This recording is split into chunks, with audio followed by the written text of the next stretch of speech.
welcome you all to our little performance show tonight. As we start, I want to acknowledge that we are on the lands of the Chemehuevi, the Cahuilla, and the Serrano peoples. They're not history, they are here today. And we're not just going to acknowledge them, we're going to pledge to steward the land as they did for centuries, and also to fight against white settler colonialism as much as we can, from here to Palestine. Thank you.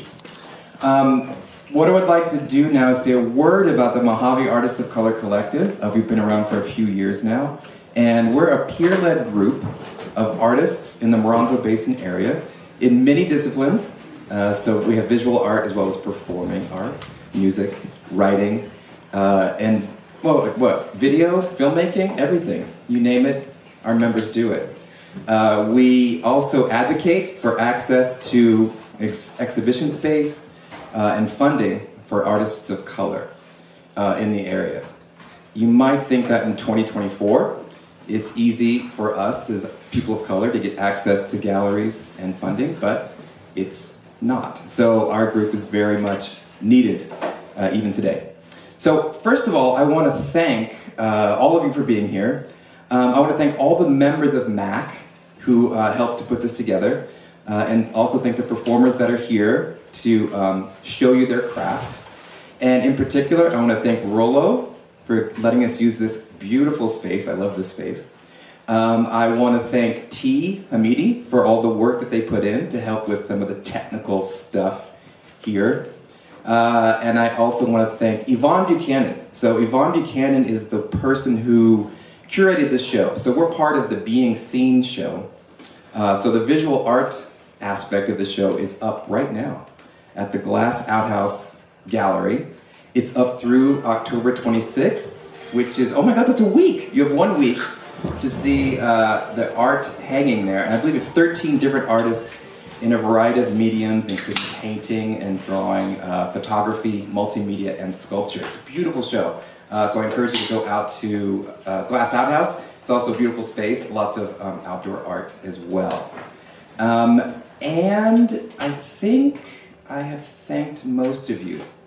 Along with the theme of being seen, I want to make sure that we are aware of a group of people who live out here, our neighbors, and it's the Abraham family.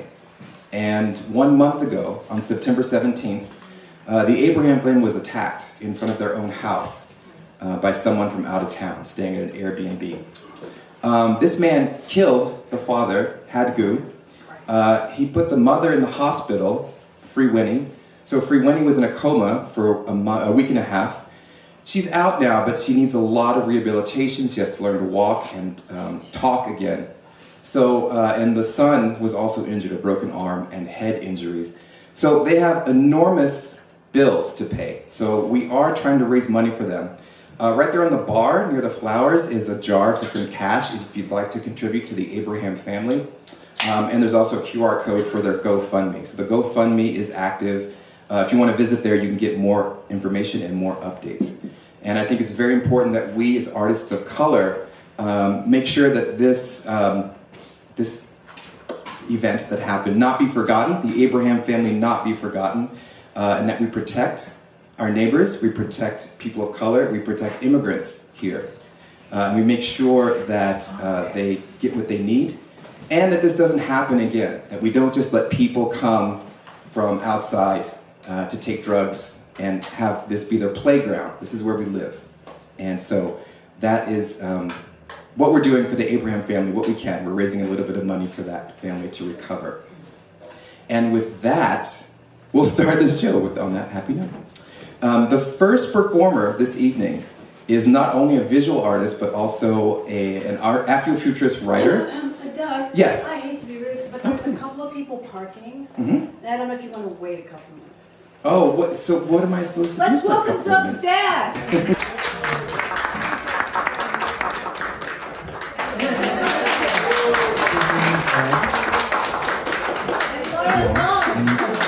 His name is Ed. Hi, Ed. Blanc, and he's here with us this evening, and he's reading tonight. Volunteered to read. And oh, and Maya's mom is here too. Fumiko is going to perform as well with Maya and Supinda. And do I need to keep stalling? Is there more? Are they having trouble parking? All right, I will tell you a joke because I heard this joke on Instagram. It's totally clean. It's all ages, so don't worry. Scientist walks into a library, and he asks the librarian, "Do you have a book on Pavlov's dog and Schrodinger's cat?" And the librarian says, "Yeah, it rings a bell, but it may be here, it may not be."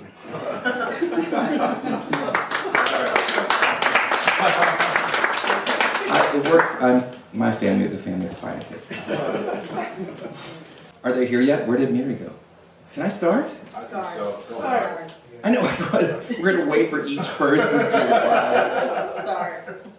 I'll take this opportunity to have a lozenge.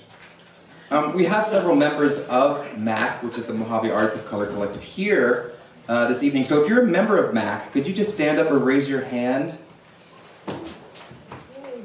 And welcome. If you have any questions about the Mojave Artists of Color Collective, please approach one of us and ask. We'd love to answer your questions. And with that, our first performer is, in addition to being a visual artist, is an Afrofuturist writer, as well as a Qigong teacher and a massage therapist and massage instructor. He lives in Joshua Tree, and he is a founding member of the Mojave Artists of Color. Oh, wait, it's me. It's me.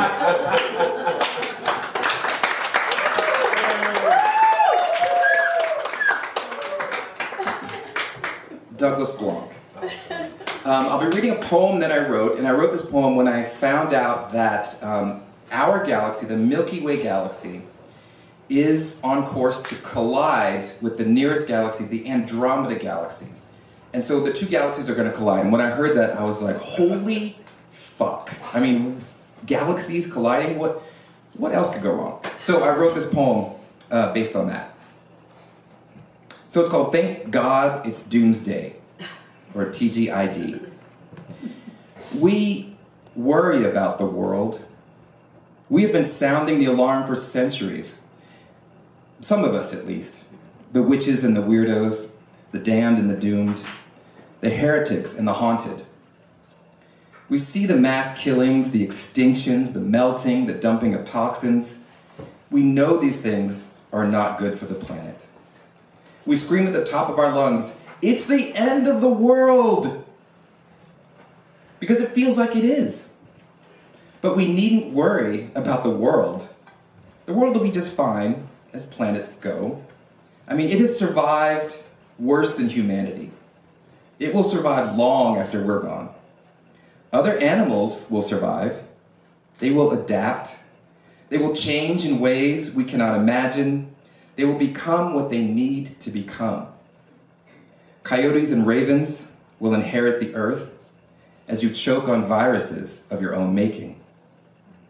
Your lab animals will slip their cages to rip out your throats and don your lab coats.